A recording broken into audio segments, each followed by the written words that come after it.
क्या हम सच में विश्व गुरु बन गए? Are Indians actually controlling the world? क्योंकि वेस्टर्न सोसाइटी की ये जो फियर है इंडियंस को लेकर के, ये तो यही चीज़ शो करती है। Welcome people, my name is Pranshu and आज हम बात करेंगे price spike of H1B visa के बारे में। बिफोर डिसाइडिंग कि ये डरे हुए हैं भी या नहीं है, पहले ये देखते हैं कि एक्चुअली प्राइस स्पाइक हुआ क्यों है। What are the visions of the government, what are reasons behind it. तो सबसे पहले जो बात आती है वो अमेरिका ने की है कि हम चाहते हैं हमारे देश के लोगों को काम मिले, ना कि बाहर वालों को। और अगर बाहर से लोग आते भी हैं तो ऐसे भेड़ बकरियों जैसे ना आए, वो आए तो सिर्फ ब्रिलियंट माइंड्स लेकर के। Other than that no one is allowed. Let me make it very clear to you कि अमेरिका का यह स्टेटमेंट क्यों था।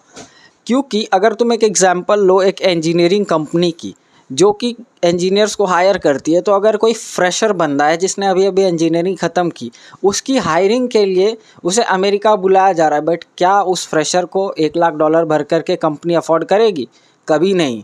बट वहीं पे कोई बंदा है जिसकी बहुत ज़्यादा एक्सपीरियंसेस है, जो कि ब्रिलियंट है माइंड से, उसे कंपनी ज़रूर $1 लाख भर करके बुला लेगी।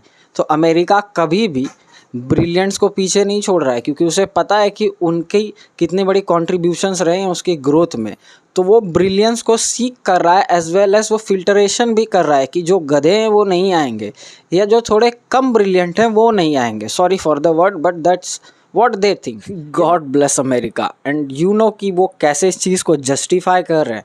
दे are justifying it by saying that कि हम अमेरिकन्स को जॉब देना चाहते हैं, हम नेटिव्स को जॉब देना चाहते हैं। इसके लिए भी उनके पास एक्सप्लेनेशन है how they are doing that.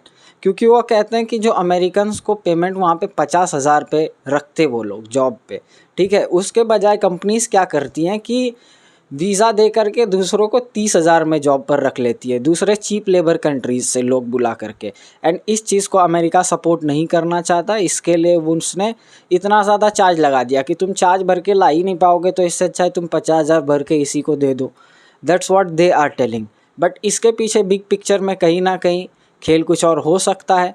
And the actual spikes are very much high. Let's compare it from the older one.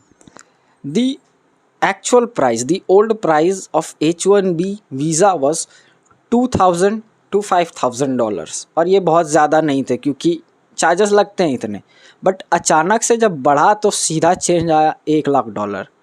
अब प्राइस है $1 lakh, which is a very steep growth. एकदम से ग्राफ ऐसे ऐसे जाके ऐसे चली गई सीधा आसमान में। And this is dangerous. इसके पीछे कहीं ना कहीं हमें लगता है कि ये रेसिज्म या सिक मेंटालिटी है उस कंट्री की, जो हमसे जलती है कहीं ना कहीं। But this is not an evidential talk. खैर कोई नहीं, कमेंट बॉक्स खुला हुआ है, you can say what ever you want. तुम्हें लगता है कि ये गलत है या मेरे पॉइंट्स पे कुछ सुधार करने की ज़रूरत है, so you can tell me. And don't forget to like and subscribe if you like this video and want to continue with us, just subscribe it.